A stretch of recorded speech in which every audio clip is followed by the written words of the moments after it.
Clip number 1246۔ اس clip میں آپ قرآن پاک کی سورہ صافات کی آیت نمبر 22 سے 25 تک کی تلاوت، ترجمہ قرآن اور تفسیر قرآن صراط الجنان سماعت فرمائیں گے۔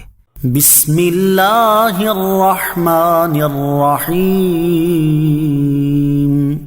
ترجمہ: اللہ کے نام سے شروع جو نہایت مہربان رحمت والا ہے۔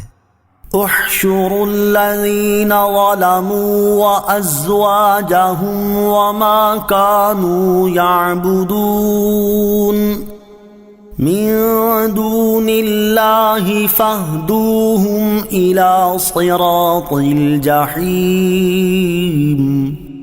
ترجمہ: ظالموں اور ان کے ساتھیوں کو اور جن کی یہ اللہ کے سوا پوجا کرتے تھے ان سب کو اکٹھا کر دو، پھر ان سب کو دوزخ کا راستہ دکھاؤ۔ احشروا الذین ظلموا، ظالموں کو اکٹھا کر دو۔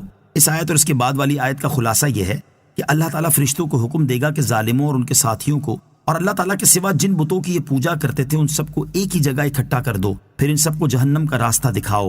اس آیت میں ظالموں سے مراد کافر ہیں اور ان کے ساتھیوں سے مراد وہ شیاطین ہیں جو دنیا میں ان کے ہم نشین اور پاس رہتے تھے۔ ہر ایک کافر اپنے شیطان کے ساتھ ایک ہی زنجیر میں جکڑ دیا جائے گا، اور حضرت عبداللہ ابن عباس رضی اللہ تعالیٰ عنہما نے فرمایا کہ ساتھیوں سے مراد اس کی جنس کے دوسرے افراد ہیں، یعنی ہر کافر اپنی ہی قسم کے کفار کے ساتھ ہانکا جائے گا، جیسے بت پرست بت پرستوں کے ساتھ اور آتش پرست آتش پرستوں کے ساتھ۔ وقفوہم انہم مسئولون ما لکم لا تناصرون۔ ترجمہ: اور انہیں ٹھہراؤ، بے شک ان سے پوچھ گچھ کی جائے گی، کہا جائے گا تمہیں کیا ہوا، تم ایک دوسرے کی مدد کیوں نہیں کرتے۔ وقفوہم، اور انہیں ٹھہراؤ۔ جب کفار جہنم کے قریب پہنچیں گے تو فرشتوں سے کہا جائے گا کہ انہیں پل صراط کے پاس ٹھہراؤ، بے شک ان سے ابھی پوچھ گچھ کی جائے گی۔ قیامت کے دن ہونے والی پوچھ گچھ۔ یاد رہے کہ قیامت کے دن جہنم کے خازن بھی مشرکین سے سوال کریں گے، جیسا کہ سورہ زمر میں ارشاد باری تعالی ہے۔ وَسِيقَ الَّذِينَ كَفَرُوا إِلَى جَهَنَّمَ زُمَرًا حَتَّى إِذَا جَاءُوهَا فُتِحَتْ أَبْوَابُهَا وَقَالَ لَهُمْ خَزَنَتُهَا أَلَمْ يَأْتِكُمْ رُسُلٌ مِّنكُمْ وَقَالَ لَهُمْ خَزَنَتُهَا أَلَمْ يَأْتِكُمْ رُسُلٌ مِّنكُمْ يَتْلُونَ عَلَيْكُمْ آيَاتِ رَبِّكُمْ وَيُنذِرُونَكُمْ لِقَاءَ يَوْمِكُمْ هَٰذَا قَالُوا بَلَىٰ وَلَٰكِنْ حَقَّتْ کلمۃ العذاب علی الکافرین۔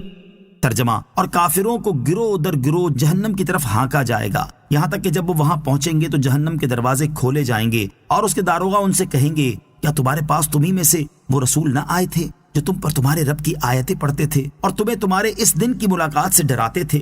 وہ کہیں گے کیوں نہیں، مگر عذاب کا قول کافروں پر ثابت ہو گیا۔ اور کفار کے علاوہ بھی ہر ایک سے اس کے اقوال اور افعال کے بارے میں پوچھ گچھ ہوگی۔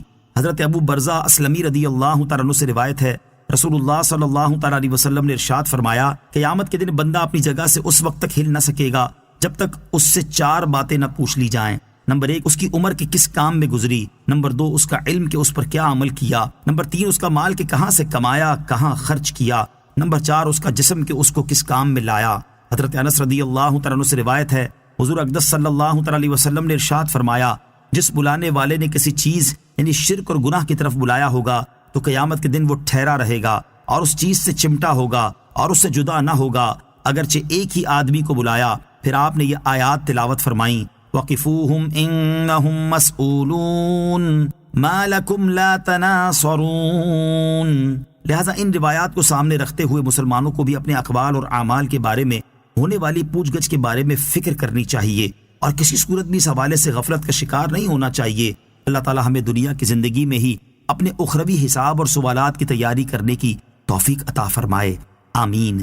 ما لکم، تمہیں کیا ہوا، یعنی جہنم کے خازن ڈانٹتے ہوئے مشرکین سے کہیں گے کہ آج تمہیں کیا ہوا، تم ایک دوسرے کی مدد کیوں نہیں کرتے، حالانکہ دنیا میں تم ایک دوسرے کی مدد کرنے پر بہت گھمنڈ رکھتے تھے۔ قیامت کے دن اللہ تعالیٰ کے مقبول بندے شفاعت فرمائیں گے۔ یاد رہے کہ قیامت کے دن مشرکین ایک دوسرے کی مدد نہ کر سکیں گے، جبکہ انبیاء و اولیاء و صلحاء اللہ تعالیٰ کے اذن سے اہل ایمان کی شفاعت فرما کر ان کی مدد فرمائیں گے، جیسا کہ اللہ تعالیٰ ارشاد فرماتا ہے الأخلاء يومئذ بعضهم لبعض عدو إلا المتقين يا عباد لا خوف عليكم اليوم ولا أنتم تحزنون۔ ترجمہ، اس دن گہرے دوست ایک دوسرے کے دشمن ہو جائیں گے سوائے پرہیزگاروں کے۔ ان سے فرمایا جائے گا، اے میرے بندو، آج نہ تم پر خوف ہے اور نہ تم غمگین ہوگے۔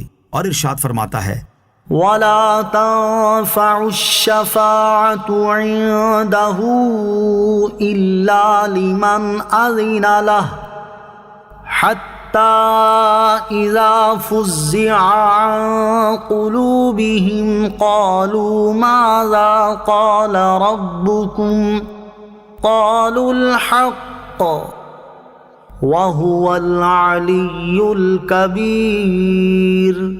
ترجمہ، اور اللہ کے پاس شفاعت کام نہیں دیتی مگر اس کی جس کے لیے وہ اجازت دے دے، یہاں تک کہ جب ان کے دلوں سے گھبراہٹ دور فرما دی جاتی ہے تو وہ ایک دوسرے سے کہتے ہیں، تمہارے رب نے کیا فرمایا ہے؟ تو وہ کہتے ہیں، حق فرمایا ہے اور وہی بلندی والا بڑا